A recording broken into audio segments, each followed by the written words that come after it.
Salut Olivier, voilà la deuxième vidéo. Alors, pour accéder à l'administration de ton site, il faut taper cette adresse-là. Donc doc.espacecharpente.com, c'est toujours la même. Et ensuite, on va mettre administrator en français. Administrator en anglais. Donc voilà, on tape juste administrator, on appuie sur entrée et on arrive sur la page de Joomla. Donc là, il n'y a que toi, en tant que super admin, qui a accès à l'administration. Si j'utilise les logins éditeur client 1, par exemple, si je fais connexion, tu vois, il me dit, vous ne pouvez pas accéder à l'administration de ce site. Client 1, pareil. Donc tes clients ne pourront pas accéder au site. D'accord, il n'y a que toi, avec ton login super admin, qui pourra accéder au site.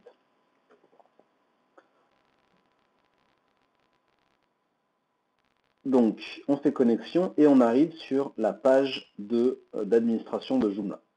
Donc il y a plein de choses là-dedans, on va vraiment se focaliser sur toi ce qui t'intéresse, c'est-à-dire la gestion des utilisateurs et la gestion de tes documents. Donc on va commencer par utilisateur, gestion des utilisateurs. On voit que là, on a ton super user qui est là, d'accord, groupe utilisateur super user, identifiant admin, et donc ça c'est ton email. Voilà. Et ça, c'est les utilisateurs que j'ai créés. D'accord? Donc, quelque chose d'important qu'il faut retenir, c'est que c'est bien de garder toujours le client 1, client 2, éditeur client 2. Comme ça, tu as les exemples des droits qu'il faudra attribuer à tes nouveaux clients. Parce qu'au début, ça va te sembler peut-être un peu complexe. Quand on a fait 2-3, ce sera facile, mais au début, c'est bien d'avoir les idées. Donc, la première des choses à faire, c'est quand tu vas créer un nouveau client, on va aller dans niveau d'accès. Et donc, dans niveau d'accès, tu vois qu'on a plusieurs différents types de niveaux. Donc, client 1, client 2, éditeur client 1, éditeur client 2, etc. Donc, imaginons qu'on crée un troisième client. On va l'appeler client 3. Donc, toi, tu vas pouvoir mettre le nom de ton client, évidemment. Donc, on va taper client 3. Et le groupe utilisateur avec niveau d'accès. Alors, attends, non, excuse-moi. Je te présente les choses dans le mauvais ordre. On va d'abord dans le groupe utilisateur. Excuse-moi. Avant de créer le niveau d'accès. Donc dans le groupe utilisateur, on va créer un groupe utilisateur client 3 et un groupe utilisateur éditeur client 3. Donc pour tous tes gestionnaires qui auront droit d'accès au dossier client 3. Donc premièrement, on va créer un groupe client 3. Donc nouveau, titre du groupe client 3. Groupe parent, ça c'est très important, il ne faut pas se tromper, c'est registered. Enregistré et fermé. Donc là on voit que ton client 3 il est bien au même niveau que tes deux autres clients, donc c'est bon. Et on va créer par la même occasion un éditeur client 3.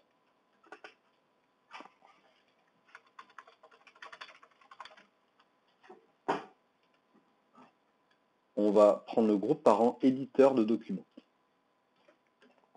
Enregistré et fermé. Voilà. Ensuite, on va aller dans les niveaux d'accès. Donc les niveaux d'accès, si on ne se souvient plus exactement de ce qu'on veut mettre, on clique sur un des exemples que j'ai fait, hein, ils ont tous les mêmes niveaux d'accès. Donc par exemple, on clique sur client 1, et on voit que là, qu'est-ce qui a été coché? On voit que les niveaux d'accès client 1, on a coché éditeur client 1 et super user.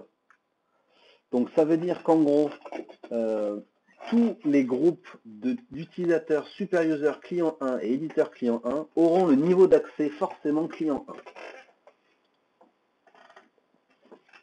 Donc, on va créer un client 3. Pardon.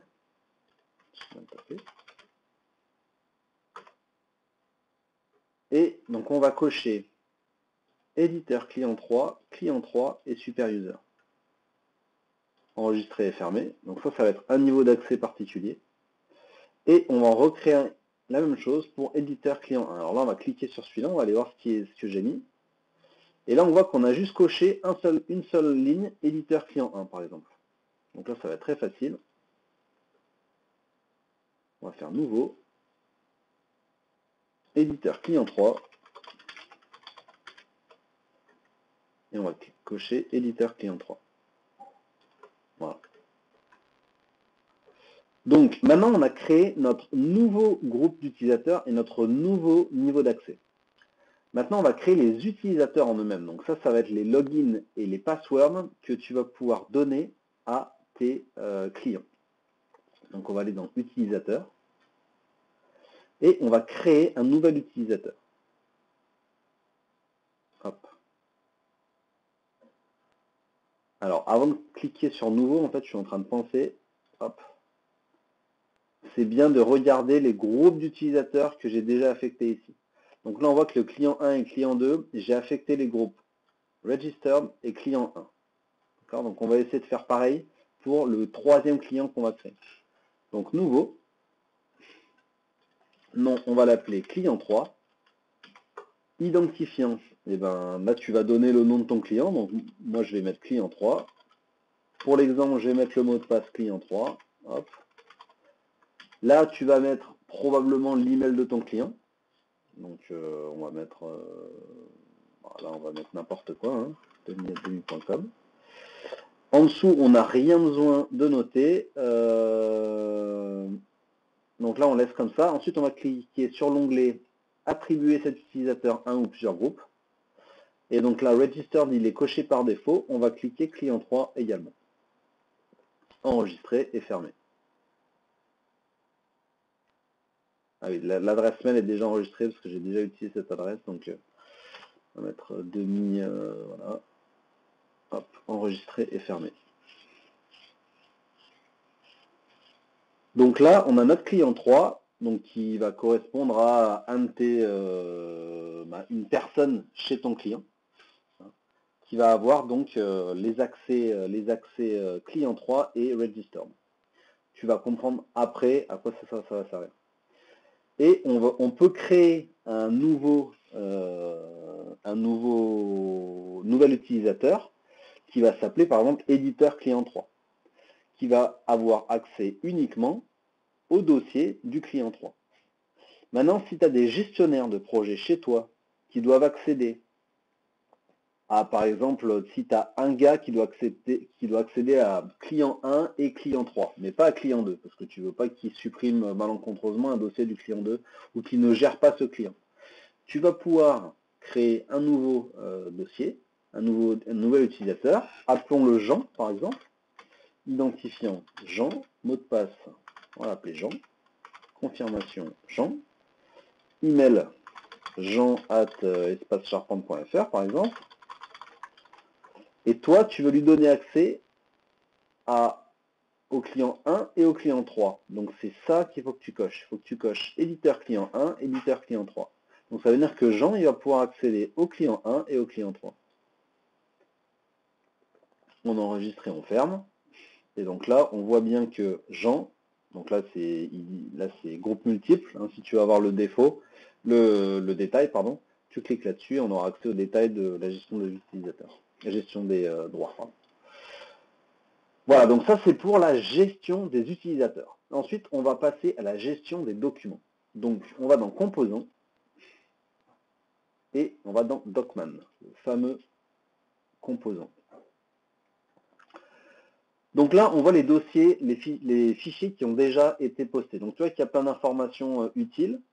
Il y a les accès notamment et les propriétaires. Alors les propriétaires ne sont pas très importants. Ce qui est très important, c'est de définir les propriétaires par catégorie. Les propriétaires des fichiers en eux-mêmes, c'est pas dramatique s'ils sont mal entre guillemets associés. Mais les propriétaires des catégories doivent bien être assignés, puisque si le propriétaire de la catégorie n'est pas bien assigné, tes clients ne recevront pas d'email de notification pour chaque changement. Voilà. Donc, cliquons sur la catégorie client 1, par exemple. D'ailleurs, même si... Non, excusez-moi, là c'est vrai que je suis dans la partie document. On va aller dans la partie catégorie, d'abord, pour commencer. Voilà. Et c'est là que tu vois que client 1, propriétaire, c'est bien client 1. Et client 2, le propriétaire, c'est bien client 2. Ok? Donc ça, c'est vraiment important. Et dessous, tu vois, j'ai mis super user parce que j'avais fait un test. Et ça, il faudra bien le modifier. Donc là, nous, on veut créer un nouveau client. Donc, on va créer une nouvelle catégorie de dossier. Donc, on va créer la catégorie qui va s'appeler client 3. La catégorie parente, il n'y en a pas. Donc, c'est une catégorie de haut niveau. Et propriétaire, c'est là que c'est très important. On va taper client 3. Donc, on va taper le nom de notre client. Donc, ça, c'est l'utilisateur client 3 qui sera propriétaire. Donc, c'est lui qui va recevoir les notifications à chaque fois qu'il y a une modification dans cette catégorie. Donc, il y a un ajout de document, une suppression de document, etc. Et les accès, on va mettre client 3. Voilà. Donc ça veut dire qu'il y a uniquement les utilisateurs qui ont un niveau d'accès client 3 qui pourront accéder à ce dossier. Donc c'est-à-dire évidemment ton client 3, mais également les éditeurs de documents qui ont le niveau d'accès client 3. Ça paraît un peu complexe, mais tu vas voir, c'est assez intuitif au final. Donc là, tu peux taper la description de ta catégorie. Donc, par exemple, ça, c'est un mot que ton client va voir à chaque fois. Donc, à chaque fois qu'il va se connecter. Donc, tu peux très bien dire bonjour client 3, tu trouveras ici le suivi de tes documents, par exemple. Voilà. On enregistre et on ferme. Donc là, du coup, on a une nouvelle catégorie qui s'appelle client 3. OK ? Ensuite, dans cette catégorie, on va pouvoir créer autant de dossiers qu'on veut. Donc tu peux créer, on va pouvoir créer des dossiers qu'on va appeler, par exemple, devis, catégorie parente, client 3. Donc accès héritier de la catégorie parente. Donc ça, tu peux le laisser, c'est très bien. Propriétaire, toujours mettre client 3. Voilà. Donc devis, ici tu trouveras tes devis. Alors évidemment, tu n'es pas obligé de taper quelque chose dans la description, hein, tu peux laisser vide. Voilà, et tu vas créer tes dossiers comme ça pour chaque client. Donc devis, suivi de projet par exemple, catégorie parente, client 3, propriétaire, toujours pareil, on met bien client 3. Voilà.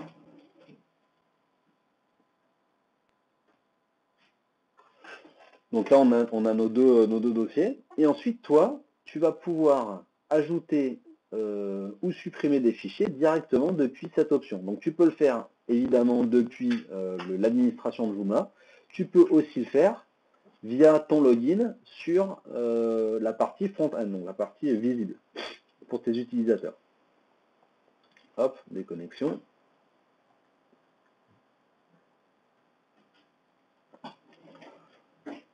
Donc là, si je mets s'identifier, par exemple, si je me login avec ton admin, déconnexion, là, toi, tu vois les trois clients, évidemment, puisque tu es super admin. Hein, donc, quand tu vas cliquer là-dessus, tu vas pouvoir ajouter un nouveau document. Donc, tu vois, si je clique sur devis, j'ai un nouveau devis à ajouter. Hop, je clique sur ajouter un nouveau document.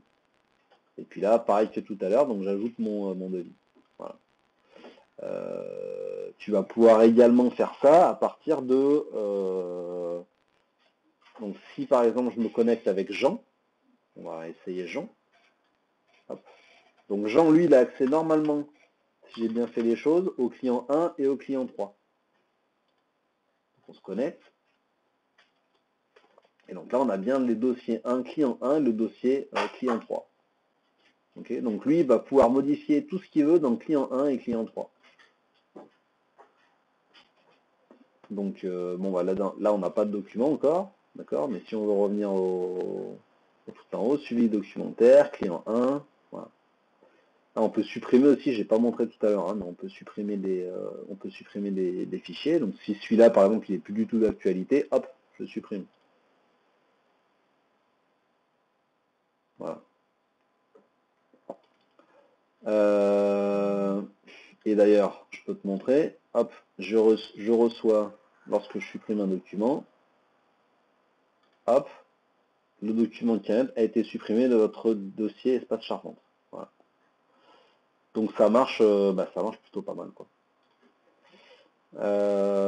Ensuite, donc catégorie, on a fait à peu près tout. Ici, tu as l'intégralité de tous tes documents. Hein, donc quand tu cliques sur document ici et que tu sélectionnes la catégorie qui va bien, donc on clique sur toutes les catégories, puis là tu vois que tu as accès à tous les documents qui sont mis en ligne en ce moment sur ton site. Et tu peux voir la catégorie à laquelle elle appartient. Ok. Donc catégorie client 1, dossier 1, dossier 2, alors ça c'est des sous-catégories de clients évidemment. Mais j'imagine que de toute façon tes titres seront suffisamment significatifs pour que tu t'y retrouves. Mais de toute façon ici tu vas pas vraiment y avoir, enfin tu vas jamais regarder tes documents directement sur la catégorie parente. À mon avis tu vas aller directement dans les dossiers. Et évidemment, toi, en tant que super admin ici, tu peux ajouter des documents directement depuis l'admin. Donc là, si je vais dans la bonne catégorie, par exemple, j'ai un nouveau devis à ajouter pour le client 3, je clique sur devis, donc je me mets dans la bonne catégorie, je clique sur nouveau. Et donc là, je me retrouve avec la chose habituelle. Hein, donc voilà, on télécharge le fichier qui est sur son ordinateur. Hop. Ensuite, on le charge et il va se retrouver dans la catégorie document 3. Propriétaire, tu n'as pas besoin de le modifier, puisque en fait la catégorie, comme le propriétaire de la catégorie est déjà client 3, il va recevoir un email dans tous les cas. Si tu mets le propriétaire client 3, il va recevoir 2 emails en fait à chaque fois. Voilà. Annuler. Qu'est-ce que je voulais te montrer d'autre? Tu as, ah oui, tu m'avais demandé un composant pour voir un peu ce que font tes utilisateurs. Donc si tu vas sur Logman par exemple, composant Logman, là tu as un détail en fait de tout ce que font tes utilisateurs sur ton site. Donc c'est très détaillé. Nous, ce qui nous intéresse, c'est Docman. Voilà. Donc Docman, c'est que font les utilisateurs sur Docman. Et filtré par utilisateur, moi je te conseille de cliquer de sélectionner le client qui va bien. Donc par exemple, tu veux savoir ce qu'a fait le client 1, tu fais filtrer, voilà. Et du coup, tu sais exactement ce qu'a fait ton client 1. Donc ton client 1, il a téléchargé le document de test client 1, etc., etc. Donc tu vois, tu as la date, tu as la date ici, tu as l'heure à laquelle il l'a fait. Donc du coup, ça te donne un petit aperçu de ce que font chacun de tes clients et s'ils utilisent ou pas ton site, quoi. Si tu vois que tu n'as aucune stat pour un de tes clients, c'est qu'ils n'utilisent pas ton site. Donc tu peux leur tirer les oreilles.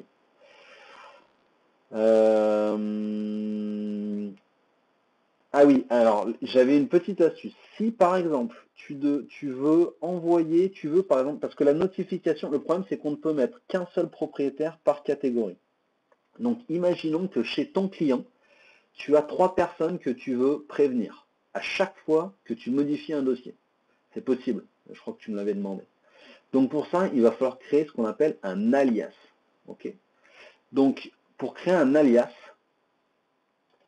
il va falloir qu'on crée une nouvelle adresse à chaque fois, une nouvelle adresse email.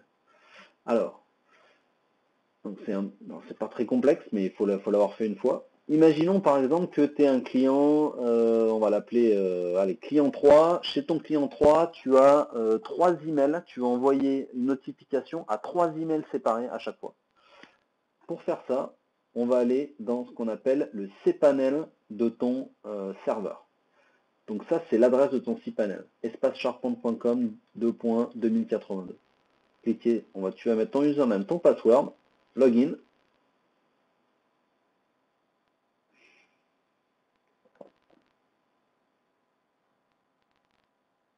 Et tu vas arriver sur ton cPanel.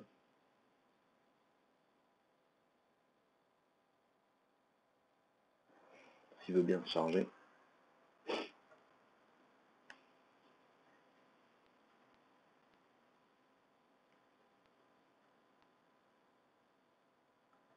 Ok. Hop. On va aller dans ce qu'on appelle les renvois automatiques. On va cliquer là-dessus. et on va créer ce qu'on appelle des renvois automatiques d'email. Donc, en fait, on va ajouter un réacheminement. On va créer une fausse adresse email sur espace-charpente.com. Il faut bien que tu mettes le .com ici, parce que le .fr, c'est pas le même serveur qui gère ce domaine-là. Donc on va bien mettre espace-charpente.com et on va créer ce qu'on appelle un alias client1@espace-charpente.com et transférer à l'adresse courriel. Donc ça va être l'adresse courriel effective de la première personne chez ton client 1. Donc ça va être première personne alors après, c'est toi qui connais leur adresse, @client1.com. Ajouter un réacheminement. Et on va continuer comme ça. Donc là, on va recréer un nouvel acheminement. Client 1, donc toujours la même adresse email, et on transfère le courriel à deuxième personne,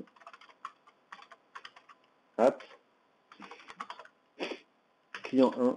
Je sais plus ce que j'ai mis, .fr ou .com. Etc. Tu peux en créer autant que tu en veux, tu peux créer 5 réacheminements. Ce qui est important, c'est que cette adresse-là soit toujours la même. Ok ? Et ensuite, cette adresse-là, tout simplement, on va la mettre comme utilisateur pour ton client 1. Donc on va aller dans l'utilisateur, gestion des utilisateurs, et ton client 1 là, on va lui assigner l'adresse email que je viens de créer. Donc on va aller ici, et email, donc là c'est mon adresse perso, à la place de ça, on va mettre celle-là. Ce qui fait que désormais, à chaque fois que quelqu'un va envoyer un email, si tu veux, il va recevoir, à chaque fois que tu vas mettre à jour un fichier dans un des dossiers, c'est cette adresse-là qui va recevoir les notifications. Et comme on a créé des renvois automatiques, en fait, les emails seront transférés à toutes ces personnes-là. Donc comme ça, toutes ces personnes-là, chez tes clients, vont recevoir les notifications. Donc c'est une petite étape supplémentaire, mais c'est nécessaire parce que Docman ne permet pas de mettre plusieurs propriétaires par document. Voilà, je pense que j'ai fait le tour de ce qu'il y avait à dire. Donc c'est un petit peu long, relis bien, tu peux jouer un petit peu avec tout ça, de toute façon tu risques rien. Et puis si tu as des questions, n'hésite pas à m'appeler. Allez, bye bye.